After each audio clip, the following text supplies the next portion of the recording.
Avis vascular centre మన దేశంలోనే the best varicose vein hospital. Welcome to iDream media. So కొర్రలండి చాలా మంచివి ఆరోగ్యానికి అని చెప్తూ ఉంటారు. అసలు వీటిని ఎట్లా తీసుకోవాలి, ప్రతిరోజు తీసుకోవచ్చా, వివరాలు తెలుసుకుందాం. మనతో పాటు ఉన్నారు ప్రకృతి వనం ప్రసాద్ గారు. సార్ నమస్తే. మిల్లెట్స్ గురించి అయితే మీ గురించి అడగాలి, మీ దగ్గరే ఖచ్చితమైన ఇన్ఫర్మేషన్ వస్తుంది.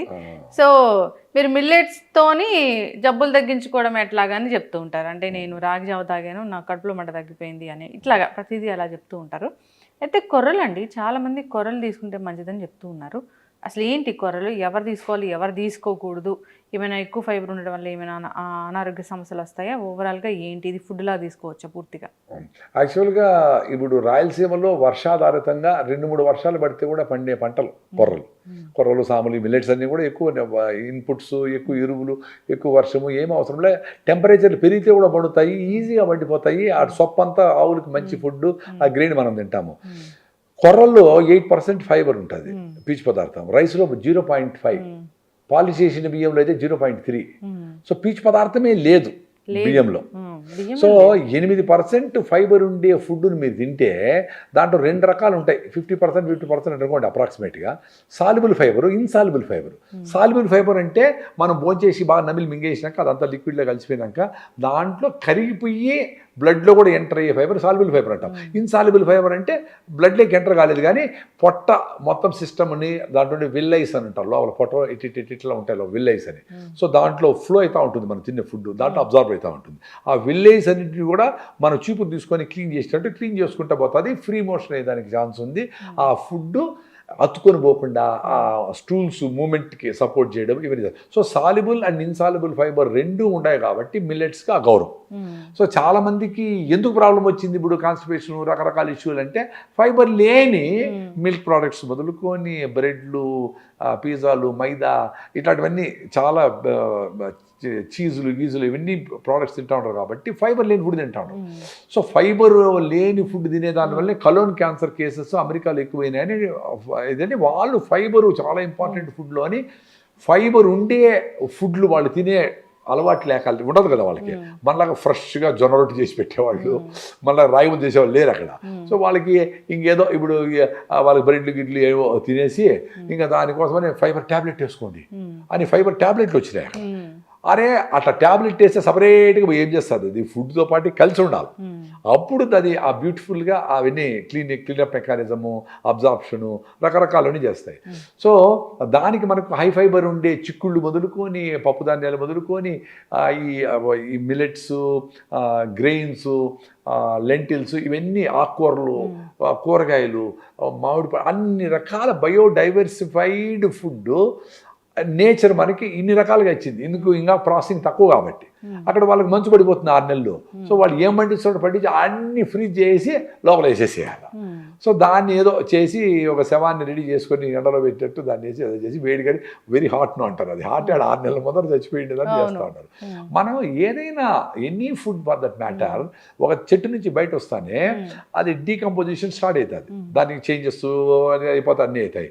నువ్వు ఏమి కావద్దమ్మా అని దాన్ని ఏదో ముంచి దానికి ఎథిరాల్ స్ప్రే చేసి ఇంకోటి చేసి మాకుండా చేసి మాగేట్లుగా చేసి ఏమేమో కనిపెట్టేది సైన్స్ అని అన్సైంటిఫిక్ థింగ్స్ అని అన్నీ చేసి మనకు అవన్నీ ఎత్తుకొచ్చేస్తూ ఉంటారు.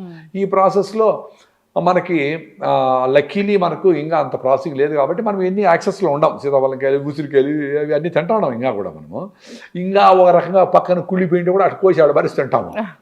అదే మీరు బయట దేశాలు అమ్మో ఓ వావ్ అంటూ ఉంటారు వాళ్ళు. మనలాగా ఈజీగా పేడలో చేయి పెట్టి ఆవు పేడలో దాన్ని కలిపి జీవామృతం చేసి అక్కడ కడుక్కునేసి నీళ్ళతో గోరులో పేడ ఉంటే ఆ ఇనాకలు మూడో పోయి దానికి యాంటీబాడీస్ కూడా మనకు వచ్చేసినాయి కాబట్టి ప్రాబ్లంలే మనకు అంత ఈజీగా జబ్బులు గిబ్బులు ఏం రావు. మనోళ్ళు ఆవులతో గో ఆధారిత వ్యవసాయం చేసుకుంటా వాడుతూ ఉంటారు. ఆటోమేటిక్ ఇమ్యూనిటీ, అది ఇమ్యూనిటీ లేని వాళ్ళకి ప్రాబ్లమే ఉండొచ్చు, మనకు ఆ ప్రాబ్లం లేదు. సో ఈ కూరలు తినేదాని వలన ఫస్ట్ ఆఫ్ ఆల్ అనవసరంగా పెద్ద పెద్ద డ్యాములు కట్టి ఇంత పెద్ద ఛానల్స్ పెట్టి 1000 కోట్లు పెట్టి ప్రాజెక్టులు కట్టే పని లేదు, వర్షంతో మండిపోతాయి. రెండోది రైస్ తిన్నంత క్వాంటిటీ అవసరం లే. మీరు రైస్ చూడండి, రైస్ ఇడ్లీ అయితే 6 తినేస్తారు. అదే కొర్ర ఇడ్లీ అయితే 2 తింటే చాలు అంటుంది బ్రెయిన్. ఎందుకు, ఫైబర్ ఉంది చాలు అన్నారు, ప్లీజ్ చాలు అంటుంది. సో వర్షముతోనే మండిపోతాయి, ఖర్చు తక్కువ, పురుగులు పట్టవు, మందులు కొట్టే పని లేదు. ఓకే, చిలకలు అవన్నీ వస్తాయి, దానికి ఏదో చేసుకుంటాం, ఫంగస్లకి రావు, మందులు కొట్టే. సో ఇవి గ్రెయిన్స్ కట్ చేసి బాగా ఎండబెట్టేసి ఎత్తిపెట్టుకుంటే 10 ఏళ్ళైనా చెడిపోవు. నీకు కరెంట్ అవసరంలే, గ్రెయిన్స్ అవసరంలే, ఫుడ్ కార్పొరేషన్ ఇది అవసరంలే, పురుగులు పట్టు ఏం పట్టవండి. అవి ఎలకలు కూడా తినలేవు, జారిపోతాయి. దాన్ని గ్రెయిన్ పొట్టు తీస్తేనే తినేదానికి వీలవుతుంది. పక్షులు కూడా తింటాయి, మిగతా ఏవి తినలేవు. సో మనం తీసుకొచ్చి ఇంట్లో పెట్టుకుని హ్యాపీ. సో మనకి నీళ్లు తక్కువ, ప్రిజర్వేషన్కి ఏమీ ఖర్చు లేదు. ఇంట్లో ఓ మూట వేసుకుంటే దాన్ని ఎప్పటికప్పుడు అప్పుడు ఇసురుకొని అన్నంలాగా తినొచ్చా వాటిని. దానిపైన పొట్టు తీసేసి గ్రెయిన్గా చేసుకొని అన్నంలాగా, దాని పీచు పదార్థం ఎక్కువ కాబట్టి 4-5 గంటలు నానబెడితే అది బాగా పీల్చుకుంటుంది. తేమ పీచు పదార్థం కూడా బాగా తేమను పీల్చుకుంటుంది కాబట్టి డైజెషన్ ఈజీగా అవుతుంది. బాగా డ్యాంప్ అయిన పీచు పదార్థం క్లీనింగ్కి బాగుంటుంది, ఈజీగా డైజెస్ట్ అవుతుంది. ఓకే, ఎవరికన్నా ఒకరికో ఇద్దరికో కొంచెం పొట్ట హెవీగా అనిపించేవాడు లేకుండా ఉంటుంది కాబట్టి సోక్ చేయమంటాం. హై ఫైబర్ ఉండే మిల్లెట్స్ ఏదైనా కానీ. కొర్రలు కూడా అంతే. కొర్రలు ముఖ్యంగా రాయలసీమ, అనంతపూర్, కర్నూలు జిల్లాలో ఈజీగా అట్ట పండిపోయేటివి. వాటిని తిని దంచుకొని బాగా కష్టపడే వాళ్ళందరూ కొర్ర పెట్టేవాళ్ళు. సోంబేరిగా ఖాళీగా ఉండే వాళ్ళకి అన్నం పెట్టేవాళ్ళు. ఎందుకు సోంబేరిగా ఉండడానికి మళ్ళీ ఆకలి అవుతుంది, మళ్ళీ తినాలి వాడు. కష్టపడేవాడికి ఏంటి, ఒకసారి తినేస్తే మళ్ళీ ఆకలి కాకూడదు, వాడికి శక్తి కావాలా. సో కంటిన్యూగా శక్తి రావాలంటే దాంట్లో ఉండే పీచు పదార్థం చిన్నగా అరిగి చిన్నగా క్యాలరీస్ ఇస్తుంది. మీకు బ్లడ్ 5 నుంచి 6 లీటర్ల బ్లడ్ ఉంటుంది. 5 నుంచి 6 గ్రాముల గ్లూకోజ్ చిన్నగా వస్తూ ఉంటే దానికి కావాల్సిన ఇన్సులిన్ వచ్చి దాన్ని ఫైర్ చేసి ఎనర్జీ వస్తూ ఉంటే యాక్టివ్గా ఉంటావు, లాంగ్ అవర్స్ పని మీద ఉంటావు. ఈ జమీందారులకు పెద్ద పెద్ద వాళ్ళకి ఏంటి, వాళ్ళకి తినేదే పని, వేరే పెద్ద పని ఏం లేదు కదా. సో పొద్దున్న లేచి స్నానం చేసేదానికే వాళ్ళు ఓపిక ఉండదు. స్నానం చేసి బాగా ఇడ్లీలు మెత్తగా అట్లా మెత్తగా తినేసి మింగేసి 1 గంట తర్వాత మళ్ళీ ఆకలి కావాలా, మళ్ళీ 2 బజ్జీలు తినాలా, మళ్ళీ కొంచెం అట్లా రెస్ట్, మళ్ళీ అట్లా కంటిన్యూగా తినాలంటే భిన్నారిపోయే ఫుడ్స్, ఫైబర్ లేని ఫుడ్స్లో రైస్ కన్జంప్షన్ టాప్లో ఉంది. అది కూడా పాత రైస్ కాదు, ముందు దంపుడు బియ్యం అవి తినేటప్పుడు కూడా ఫైబర్ ఉండింది వాటిల్లో. ఆ దేశీ బియ్యము, నవరా బియ్యము ఇట్లా వాటిలో కూడా ఫైబర్ ఉండింది. ఎంతో 1% 2% ఎంతో ఉండింది. సో ఇప్పుడు ఉండే వాటిలో పైన ఫైబర్ కూడా అంతా పాలిష్ చేసి తౌడు వేస్తాము. ఆవులేమో గట్టిగా ఉంటాయి, మనకి B12 deficiency, B complex deficiency అయిపోయింది. సో ఎప్పుడైతే ఈ పెద్దోళ్ళందరూ రైస్ తింటా ఉండరు, అది దేవుని బువ్వ తెల్లగా ఉంటుంది, చాలా మంచిది అని ఒక పెద్ద మెసేజ్ పోయిందో, చాలా మంది పరిగెత్తిపోయి మాకు బియ్యం కావాలంటే ఇంత ముందర గవర్నమెంట్లు 30-40 ఏళ్ల ముందర అందరికి ఫ్రీ రైస్ అని చెప్పేసి ₹2 బియ్యం ఇచ్చినారు. అది అప్పుడు ఆకలికి అవసరమేమో నాకు తెలియదు, కానీ దానికి అలవాటు అయిపోయి మొత్తం వ్యవస్థ అంతా రైస్ కుక్కర్లు మొదలుకొని అన్ని రైస్తో, బిర్యానీలు అన్ని రైస్తోనే వచ్చేసినాయి. ఇప్పుడు కొర్రలు గెర్రలు సాములు వాటి ఎట్ట చేసుకోవాలనేది పెద్ద క్వశ్చన్ అయిపోయింది. ముఖ్యంగా ఎందుకు దూరమైనాయంటే వాటి పైన పొట్టు తీసేదానికి కొంచెం మెకానిజం ఉండాలి, దానికి రాళ్ళు తీసేదానికి కొంచెం మెకానిజం ఉండాలి, దానికి ఇసిరేది చెరిగేది ఇట్లాంటివన్నీ లేవు కదా ఇప్పుడు. సో దానికి సరిపోయే మిషన్ లేవు. అదే రైస్ కోసం పెద్ద వ్యవస్థలు ఏర్పడి మిషన్లు వేస్తే ఇట్లా వచ్చేస్తాయి, ఆ పక్క ఎంత పాలిష్ వచ్చేస్తాయి. సో దానికి కొర్రలు వీటికి చేసి ఇప్పుడు చిన్న మిషన్లు వచ్చాయి. గవర్నమెంట్ కూడా అది గుర్తించి 2023 సంవత్సరం ఇంటర్నేషనల్ ఇయర్ ఆఫ్ మిల్లెట్స్ అని పెట్టి ప్రపంచమంతా దాని గురించి చెప్పినారు. మీరు ఆరోగ్యంగా ఉంటారని. ఎవరు తినకూడదు, అందరికీ మంచిదే, కానీ ఎవరు తినకూడదు అంటే మరీ సన్నగా ఉండేవాళ్ళు, బక్కగా ఉండేవాళ్ళు, మరీ మిల్లెట్సే తింటే ఇంకా సన్నగా అయిపోతే వెయిట్ లాస్ అయితే కొన్ని B12, నాకు కూడా B12 డెఫిషియన్సీ వచ్చింది, పరిగెత్తి అన్ని తింటాను, మిల్లెట్సే మొదలు పెడితే. అందుకని ఒక పూట అవి తినండి, ఇంకొక పూట మీ జొన్న రొట్టెలో, మీ దేశీ బియ్యమో, మీ సద్ద రొట్టెలో తినండి, అప్పుడు సరిపోతుంది. నేను బ్యాలెన్స్ చేసుకోమని చెప్తాము. పాలిచ్చే తల్లులు మిల్లెట్సే ఎక్కువ తింటే పాలు తగ్గిపోయేదానికి ఛాన్స్ ఉంది. సో వాళ్ళు కూడా రాగులు ఎక్కువ తినాలా, ఒకసారి బియ్యం కూడా తినచ్చు, జొన్నలు తింటే వాళ్ళకి మంచిగా ఉంటుంది. సజ్జలు ఎక్కువ తినాలి, లాక్టేటింగ్ మదర్స్ సజ్జలు సూపర్ ఫుడ్. మా అమ్మ అసలు ఏం తెలియదు, పెద్ద చదువుకోలే, ఏమి డెలివరీ అయినా ఆవు, మా ఇంట్లో ఆవులు ఉండేవి కదా, అప్పుడు సజ్జలు ఉడకబెట్టి పెట్టేది, పాలు బాగా వచ్చేది. అంటే వాళ్ళు చూసిన రిజల్ట్స్ అట్లే పెట్టి అట్లే పాలు వస్తాయి. అంతే ఫినిష్, తల్లైనా ఒకటే, మనుషులైనా ఒకటే, ఆవులైనా ఒకటే. సో సజ్జలు super food for lactating mothers. రాగులు మంచి కాల్షియం ఇస్తుంది, బెల్లం సూపర్ ఐరన్ ఉంది. సో ఇవన్నీ మన జీవితంలో భాగంగా ఉన్నాయి. అవన్నీ పళ్ళులో తయారయ్యి అక్కడే కన్జ్యూమ్ అయ్యేటివి, అక్కడే ప్రాసెసింగ్ అయ్యేటివి, అక్కడే దంచేవాళ్ళు, అక్కడే ఇసిరేవాళ్ళు, అన్నీ చేసేవాళ్ళు. ఇప్పుడు అంతా కార్పొరేట్ చేతులకు పోయినా కాబట్టి అన్నీ మళ్ళీ అక్కడ పల్లెల్లో నుంచి వచ్చి ఫ్యాక్టరీలో మారి ప్యాకెట్లో వచ్చి ముద్రేస్తే నేను కొంటా ఉండరు.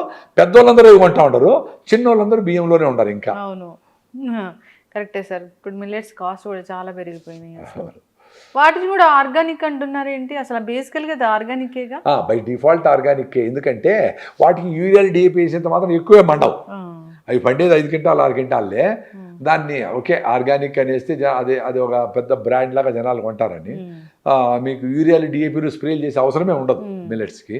ఆ సీజన్లో కరెక్ట్గా వేసి 2 వారాలు పడితే పండిపోతాయి, 2-3 వారాలు మ్యాక్సిమం పడితే పండిపోతాయి. Yes. కలుపు కూడా అదే తొక్కేస్తాయి.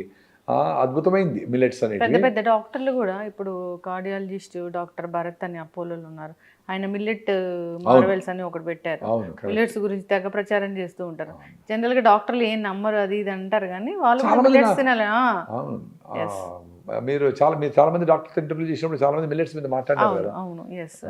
మారిపోయింది సార్, కోవిడ్ తర్వాత మొత్తం అంతా సిస్టమ్ అంతా మారిపోయింది, ఒకప్పుడు లాగా లేదు, అందరూ ఆరోగ్యం గురించి ఆలోచిస్తూ ఉన్నారు. సో అంటే ఎక్కడ మిస్ అయిపోయిందంటే ఈ మిల్లెట్స్ తినే వాళ్ళందరూ రోగిస్టులు, షుగర్లు బీపీలు వస్తే ఉన్న వాళ్ళే తింటారు. మాకేం రోగం రాలేదు కదా. అరే రోగం వచ్చినాక ఎదురు తిని రోగం రాకుండా ఉండొచ్చు వాళ్ళకి. రెండోది వీటితో టేస్టీగా చేసుకునే దానికి చాలా ఛాన్స్ ఉంది. మంచిగా డబుల్ బీన్స్, పచ్చి బఠానీ వేసి, జీడిపప్పులు వేసి పొంగల్ చేసి సూపర్గా ఉంటుంది. అరికెలు అయితే రైస్ కంటే టేస్టీగా ఉంటాయి. బిసిబేళ బాత్ చేస్తే కన్నా అండుకొర్రలతో భలే టేస్ట్ ఉంటుంది. అట్లా టేస్టీగా చేస్తే కొంచెం మనసు పెట్టాలా. ఇప్పుడు మామూలుగా మనము స్టేట్ గవర్నమెంట్ చెప్పింది అని చెప్పేసి పిజ్జాలు, బర్గర్లు ఇవి అవి అన్నీ కూడా మిల్లెట్స్తో చేసి పెట్టారు. అద్భుతంగా చేసినారు, భలే టేస్టీగా, కలర్ఫుల్గా. మొత్తం మంది కేకులు చేశారు, కేకులు చేశారు, బిస్కెట్లు అన్నీ చేశారు. అవన్నీ చేయండి, మంచిది కదా. మీ పిల్లలకి ఆరోగ్యం కోసం మీరు ఇంత శ్రమ పడతారు, ఈ మిల్లెట్స్ కూడా యాడ్ చేయండి. రైస్ను తగ్గించుకుంటారా అండి, మీరు అందరూ అందరూ ఆరోగ్యంగా ఉంటారు. నాకు 6 months బేబీ ఉన్నాడు. ఎందుకో నేను ఒక 2 years బ్యాక్ నేను మిమ్మల్ని వేరే ఛానల్లో ఇంటర్వ్యూ చేశాను. అప్పుడు చెప్పారు తల్లి కడుపులోంచే బిడ్డ అన్ని హెల్దీగా వస్తాడు, తల్లి ఏం తింటే. నేను చాలా రోజుల పాటు హెల్దీ ఫుడ్డే తిన్నాను, అంటే లైక్ మిల్లెట్స్ లాంటివి ఎక్కువగా తిన్నాను. సో హెల్దీగా పుట్టారు. అది చాలా ఇంపార్టెంట్. ఎందుకంటే 6 హిమోగ్లోబిన్ 6-5 ఉన్నది అనుకోండి హిమోగ్లోబిన్. ఏదో అందంగా కనపడేది ఏమేమో చేసుకొని పెళ్ళిళ్ళు చేసుకునేస్తారు. వాళ్ళకి ప్రెగ్నెన్సీ వస్తాయండి, మీకు హిమోగ్లోబిన్ చాలా తక్కువ ఉందండి, యూ కాంట్ బేరే చేయండి. So you have to folic acid, iron, zinc, రకరకాల మందులన్నీ ఇచ్చి యూరియా, DAP వేసి పెంచితే పొలాలు పెంచినట్టు లోపల బిడ్డ 4 కిలోలు చేస్తారు. వీళ్ళు నార్మల్ డెలివరీ శక్తే ఉండదు కదా. సో ఈవిడ పుడతానే వాడు యూరియా బిడ్డలాగానే కదా. సో వాడికి జబ్బులన్నితో జలుబు, ఇది అద్దాలు వచ్చాయి, ఇది వచ్చి, అది వచ్చి, 20 డయాబెటీస్ వచ్చాయి. అంటే మదర్ హెల్తీగా ఉండాలి, చాలా ఇంపార్టెంట్ అది. ఎంత కేర్ఫుల్గా ఉండాలి మదరు. అందుకని పెళ్లిళ్ళు చేసుకునేటప్పుడు అన్ని గీతకాలు అన్ని చూసుకోండి మీరు అందరూ. తర్వాత హిమోగ్లోబిన్ టెస్ట్ చేయించుకోండి.